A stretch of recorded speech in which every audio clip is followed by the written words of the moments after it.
Hello viewers, இன்னைக்கு நம்ம பார்க்க போறது Attack on Titan episode 60 part 1.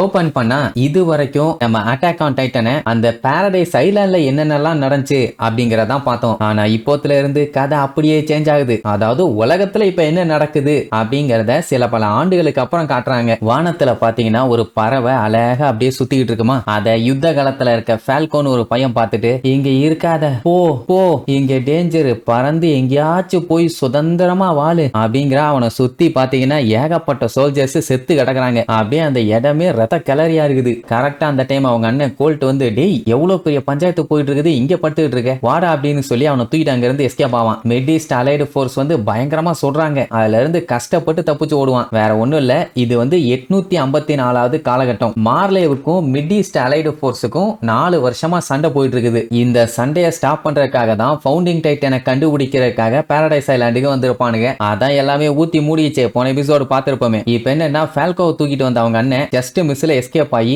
அங்க இருக்க பதுங்கு கூலியில போய் பதுங்கிடுவான். அப்பா அவனை விட பெரிய ஆபீசர்ஸ் எல்லாம் ரிப்போர்ட் என்னாச்சுன்னு கேட்பாங்க. டைரக்டா அடிக்க ஆரம்பிச்சிட்டானுங்க. எல்டியன் யூனிட் முன்னாடி போனவங்க எல்லாருமே செத்து போயிட்டாங்கம்மா. வேற ஒண்ணும் இல்ல, மார்லையன்ஸுக்கும் மிடிஸ்ட் அலைடு ஃபோர்ஸுக்கும் தான் சண்டை. ஆனா அந்த மார்லையன்ஸ் என்ன பண்றாங்கன்னா எல்டியன்ஸை இவங்க கூட சோல்ஜர்ஸா இறக்கி விட்டு அவனுங்களை முன்னாடி இறங்கி சண்டை போட விட்டு சாக விட்டுட்டு இருக்கானுங்க. இந்த கோல்ட்டுமே எல்டியன் தான். நம்ம இப்படி பண்ணலாம் அப்படி பண்ணலான்ட்டு இந்த கோல்ட் ஒரு ஐடியா கொடுப்பானா, அந்த ஆபீசர் கடுப்பாயி நீ ஒரு எல்டியன், எவ்வளவு தைரியம் இருந்தா எனக்கு ஆர்டர் போடுவேன், வாயை உடைச்சிருவேன், கமாண்டர் என்ன சொல்றாரோ அதைத்தான் ஃபாலோ பண்ணும் அப்படிங்கிற மாதிரி சொல்லி திட்டிட்டு இருப்பானுங்க. இங்க பாத்தீங்கன்னா ஃபால்கோவோட ஃப்ரெண்ட் எல்லாம் அவனை சுத்தி நின்னுட்டு என்னாச்சு இவனுக்கு குடி போதையில இருக்கானா இல்ல தலையில கிளையில அடிபட்டுருச்சா, தம்பி ஏதாச்சும் ஞாபகம் இருக்கா, நம்ம 4 வருஷமா போர்ல இருக்கோம் அப்படிம்பாங்க. அவன் பாத்தீங்கன்னா கேர்ல இருக்கான் போல. ஆமா நீங்க எல்லாம் யாரு, நான் இப்ப என்ன கத்தியோட சண்டைக்கு போனேனா, ஆமா அங்கெல்லாம் டைட்டன்ஸ் இருந்துச்சே அப்படி எப்படின்னு அவன் பாட்டுக்கு புலம்பிக்கிட்டு இருப்பான். உடனே கேபி அவன் தலையில தண்ணியை ஊத்தி விட்டு மறந்துருச்சு போல, நான் வேணா தெளிவா சொல்றேன், 4 வருஷமா போர் நடந்துகிட்டு இருக்குது, இதுதான் நமக்கு கிளைமேக்ஸ் அப்படின்ட்டு அவ எதுக்காக இந்த போர் நடக்குதுன்னு சொல்லுவான். அதாவது மார்லே ஃபோர்ஸ் இப்ப எதுக்காக சண்டை போட்டுக்கிட்டு இருக்காங்கன்னா அங்க ஸ்லாவான்னு சொல்லி ஒரு கோட்டை ஒண்ணு இருக்குது. அது இருக்கிறதுனால தான் அந்த மிடிஸ்ட் அலைடு ஃபோர்ஸ் வந்து அங்க வந்துடுறானுங்க. அந்த இடத்த மட்டும் மார்லேஸ் கேப்சர் பண்ணிட்டாங்கன்னா அதுக்கப்புறம் இந்த போர் ஒரு முடிவுக்கு வந்துடும். ஆனா அதுக்கு இவனுங்க யூஸ் பண்றது எல்டியன்ஸ்.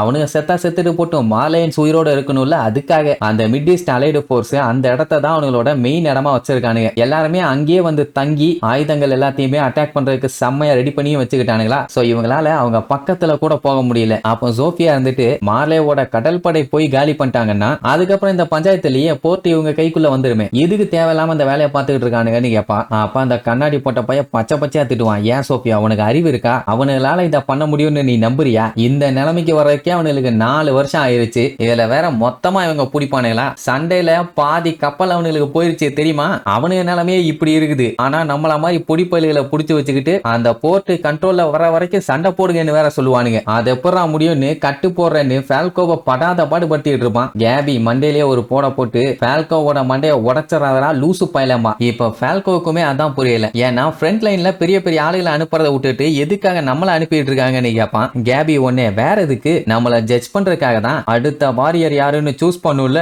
அதனால தான் இப்படி பண்றாங்க. கமாண்டர் மகத் ஃப்ரண்ட் லைன்ல நம்மளெல்லாம் அனுப்பி ஃபைனல் டெஸ்ட பண்ணிட்டு இருக்காரு. அதாவது இப்ப இவங்க பெஸ்ட காமிச்சாங்கன்னா அடுத்த ஆர்மர்டு டைட்டனோட சக்சஸரா இவங்க எல்லாம் ஒரு ஆளை சூஸ் பண்ணி இவங்களுக்கு அந்த டைட்டனோட பவரை கொடுத்து பாரடைஸ் ஐலாண்டுக்கு அனுப்பி அந்த ஃபவுண்டிங் டைட்டனை புடிச்சிட்டு வர சொல்லுவாங்க. அப்ப அப்படியே ஏர்ஷிப்பை காட்டுறாங்க. அங்க பாத்தீங்கன்னா நம்ம ரைனர் உட்கார்ந்துகிட்டு இருப்பான். ஆள் பாத்தீங்கன்னா நல்லா பெரிய ஆளா வாழ்ந்துட்டான். சோ இந்த மேட்டரை கேபி சொன்ன உடனே ஃபால்கோக்கு செம ஹாப்பி. அவன் கேபி கிட்ட நீ சொல்றத பார்த்தா எங்களால உன் கிட்டக்க கூட நெருங்க முடியாது, அந்த அளவுக்கு நீ தான் டேலண்டான ஆளு, உனக்கு தான் கிடைக்குங்கிற மாதிரி சொல்லுவான். உடனே அவன் ஃப்ரெண்ட்ஸுங்க எல்லாம் ஆமா அவளோட கிரேடு வேற லெவல்ல இருக்குது இல்ல, டெஃபினட்டா அவளுக்கு தான் கிடைக்கும்பாங்க. பட் அவளை பொறுத்த வரைக்கும் அவ கிரேட வச்செல்லாம் எதுவும் பார்க்கல. அவ எப்பவுமே ப்ரிப்பேர்டா இருக்கிறதுக்கு காரணமே இந்த எல்டியன்ஸோட தலைவிதியா மாத்தணும்னு, அந்த விதியை நான் மாத்தலான்னு முடிவு பண்ணியிருக்கேன். சோ அதுக்கு இவளுக்கு அந்த ஆர்மர்டு டைட்டன் பவர் கிடைச்சாதான் அந்த பாரடைஸ் ஐலாண்டுக்கு போய் அங்க இருக்க டெவில்ஸ் எல்லாத்தையுமே போட்டு தள்ளி அவங்களால நம்ம படுற கஷ்டம் எல்லாத்தையுமே சரி பண்ண போறேன். அதுக்கு இந்த பேட்டில் நான் வின் பண்ணணும். இது எல்லாத்தையுமே பண்ணாதான் மிச்சம் இருக்க எல்டியன்ஸ் எல்லாம் நல்லவங்க,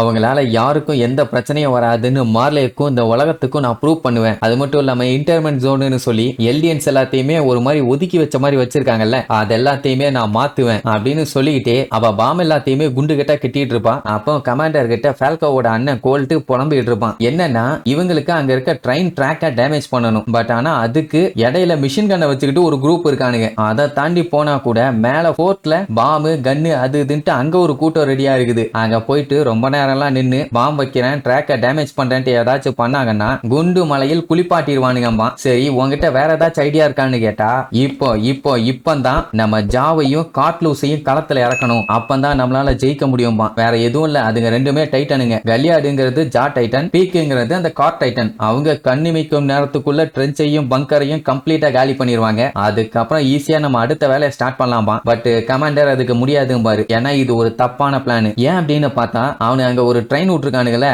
அது ஒண்ணு பேசஞ்சர் ட்ரெயின் இல்ல, கம்ப்ளீட்டா அது ஒரு வார் ட்ரெயின். இந்த ட்ரெயின் கிட்டக்க கூட யாரும் நெருங்க முடியாது. அந்த அளவுக்கு உள்ளுக்குள்ள பவர்ஃபுல்லான வெப்பன்ஸ் எல்லாத்தையுமே பிக்ஸ் பண்ணி வச்சிருக்கானுங்க. அதுலயும் மெயினா அவனுங்க ஆன்டி கேனான் வெப்பன்ஸே வச்சிருக்கானுங்க. அதை வச்சு ஒரு அடி அடிச்சானுங்கன்னா போதும், இவங்க டைட்டன்ஸுக்கு கையை காலுன்னு எல்லாம் பிச்சுக்கிட்டு போயிடும். ஒரு டைம் அவன் கரெக்டா டைட்டனை எய்ம் வச்சு அடிச்சானா போதும், ஒரே ஷாட்ல அந்த டைட்டன் செத்து போயிடும். மொத்தமே 9 தான் இருக்குது. அதுல ஒண்ணு போச்சுன்னா என்ன பண்ண முடியும்? பட் கோல்ட் வரதா இல்ல, நம்ம டைட்டன்ஸுங்க செம ஃபாஸ்டா இருப்பாங்க. அதனால கண்ண மூடி திறக்கிறதுக்குள்ள காலி பண்ணிடுவாங்கப்பா. சரி ஜெயிச்சுட்டா ஓகே, தோத்துட்டா என்ன ஆகும்னு கேட்டா இவங்களோட டைட்டன்ஸும் முக்கியமான வாரியர்ஸும் அங்கேயே செத்து போயிருவாங்க. அந்த பவர்ஸ் திருப்பி கிடைக்குமான்னு பார்த்தா அதுவும் டவுட் தான். இதே மாதிரி தான் 9 வருஷத்துக்கு முன்னாடி ஃபவுண்டிங் டைட்டனை பிடிக்கணும்னு சொல்லி ஜீக்கு, ரெய்னரு, பெர்டோல்ட், நம்ம ஆனி 4 பேர் போனாங்களா. போனதுல 2 டைட்டன் மாட்டிக்கிச்சு. அதாவது கொலோசலும் ஃபீமேல் டைட்டனும். அதனால தான் இப்ப பாரடைஸ் ஐலாண்டோட ஆபரேஷனையே ஹோல்டு பண்ணி வச்சிருக்கானுங்க. அண்ட் அது மட்டும் இல்லாம மார்லேனா அவ்வளோ ப்ரௌடாவும் பவர்ஃபுல்லாவும் ஏன் நினைக்கிறாங்க? ஏன்னா அவங்க கிட்ட டைட்டன்ஸோட பவர் இருக்குது. இப்ப அந்த டைட்டன்ஸுங்க மட்டும் கம்ப்ளீட்டா அழிஞ்சு போனாலோ இல்ல அந்த பவர் இவங்க கிட்ட இல்லைனாலோ அவ்வளவுதான், இவங்க நேஷன் ரொம்ப நாளைக்கு தாக்கு பிடிக்காது. சோ அதை எப்பப்ப எங்கெங்க யூஸ் பண்ணுமோ அங்கங்க யூஸ் பண்ணாதான் கரெக்டா இருக்கும் அப்படின்ட்டு அந்த கமாண்டர் எலியன்ஸ் யூனிட்டை அட்டாக் பண்ண ரெடி பண்ண சொல்லுவானா. கோல்ட்டுக்கு கடுப்பாகும். ஏன்னா அப்படி பண்ணா அது சூசைடுக்கு சமம். அதை பத்தி அந்த கமாண்டருக்கு கவலையே இல்ல.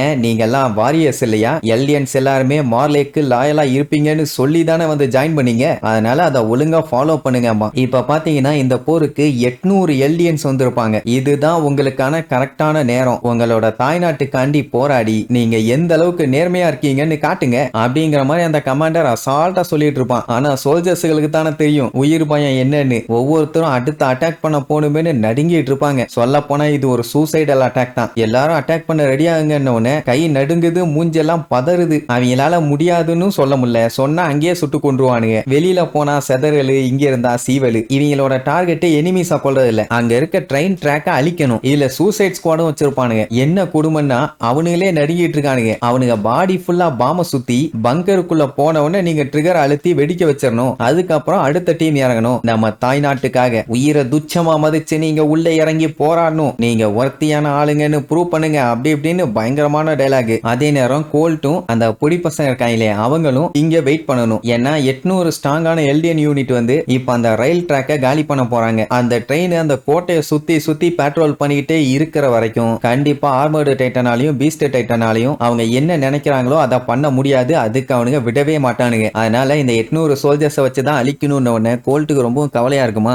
அதுக்காக இத்தனை பேர்த்த பலி கொடுக்கணுமாங்கிற மாதிரி கவலைப்படுவான். தம்பி கோல்ட், உன்னதான் அடுத்து பீஸ்ட் டைட்டனா செலக்ட் பண்ணி வச்சிருக்காங்க. நீ என்ன பண்ணு ஏது பண்ணுங்கிறத தெரிஞ்சு புரிஞ்சு பண்ணு. லூசு மாதிரி எல்லாம் பண்ணக்கூடாது. போர்க்காலத்துல எப்பவும் தெளிவா யோசிக்கணும் அப்படிங்கிற மாதிரி அட்வைஸ் கொடுப்பான். அதே நேரம் அந்த ட்ரெயின் பாத்தீங்கன்னா மறுபடியும் ஒரு சுத்தி வந்துகிட்டு இருக்கும். அந்த கோட்டையை தான் சுத்திட்டு இருக்குது சேஃப்டிக்காக. இப்ப இந்த டைம்ல அந்த ட்ரெயினோட சேர்த்து அதை காலி பண்ணிட்டா பிரச்சனை ஓவர்னு சொல்லிட்டு இருப்பான் அந்த கமாண்டர். அப்ப கேபி இருந்துட்டு என்கிட்ட அந்த பொறுப்பை கொடுங்க, அந்த ட்ரெயினை நான் ஒத்தாளா போய் காலி பண்ணிட்டு வரேன், என்னால முடியும்னு சொல்லி கையில கட்டி வச்சிருந்தாலே பாம்பு, அந்த பாம்பை வச்சுக்கிட்டு எனக்கு ஒரு சான்ஸை கொடுங்கன்னு கேப்பா. பால்கோ பயலுக்கு பதறும். பட் இவன் சொன்னாலும் அவ கேட்க மாட்டா. மார்லே சோல்ஜர்ஸ் எத்தனை நாளா ட்ரைனிங் எடுத்துட்டு இருக்காங்க, அவங்களாலேயே எதுவும் முடியல, நீ என்ன கிண்ட போறங்கிற மாதிரி கேட்பான். அவ அதெல்லாம் கான்பிடண்டா பேசுவா. என்ன மாதிரி எல்லாம் யாரும் இல்ல, நீங்க எனக்கு ஒரே ஒரு சான்ஸை மட்டும் கொடுத்து பாருங்க, நான் மட்டும் சக்சஸ் பண்ணிட்டேன்னா 800 எல்டியன்ஸோட உயிரை காப்பாத்தலாம். அப்படியே எனக்கு ஏதாச்சும் ஆனாலும் இந்த ஒரு 7 பாமும் என்னோட உயிருக்கு மட்டும் தானே ஆபத்து. அப்புறம் என்ன உங்களுக்கு கவலைன்னு அப்படியே லுக்கு விடுவான். அவளுக்கு புரிஞ்சு போச்சு ஏன் அப்படி லுக்கு விடுறான்னு. அதாவது 800 பேரால முடியாததை நீ பண்ணிருவேன்னு என்கிட்ட சொல்றியான்னு. ஐயோ நான் அப்படி சொல்லல கமாண்டர், 800 பேர்த்த சாக்ரிஃபைஸ் பண்ணாம என் ஒருத்தியால இதை பண்ண முடியும், என் மேல நம்பிக்கை வைங்கன்னு சொல்லிட்டு அப்படியே ஃபீல் பண்ணுவாளா. சரி சரி போய் தொலைமா. ஃபால்கோலாம் பார்த்துட்டு வேணாம் கேபி வேணான்னு சொன்னா காதுலயே விழல. ஆர்மர்டு டைட்டனுக்கு நான் எவ்வளவு ஒர்த்தான ஆளுன்னு சொல்லி காட்டுறேன் அப்படி இப்படின்னு டைலாக் எல்லாம் விட்டுட்டு மேல போட்டிருப்பாங்கல்ல மிலிட்டரி ட்ரெஸ் அது எல்லாத்தையுமே கழட்டுவா. என்னம்மா பண்றேன்னு கேட்டா என்கிட்ட ஒரு பிளான் இருக்குது, நான் என் கையில இருக்க பேண்டையும் கழட்டிக்கிறேன்பா. அதான் அந்த எல்டியன்ஸ் எல்லாத்துக்குமே கையில ஒரு பேண்டை போட சொல்லுவாங்கல்ல அதுக்கெல்லாம் பர்மிஷன் கிடைச்சிரும்னு வைங்க. ஃபால்கோ தான் அப்படியே பேனு லுக் விட்டுட்டு இருப்பான் என்ன பண்ண போறாளோன்னு. சரி இனி இதுக்கப்புறம் கேபி சொன்ன மாதிரியே பாம கொண்டு போய் அந்த பங்கரை பிளாஸ்ட் பண்ணி அந்த ட்ரெயினையும் காலி பண்றாளா இல்ல கொடூரமா சாக போறாளான்னு அடுத்தடுத்த எபிசோட்ல பார்க்கலாம். டாடா.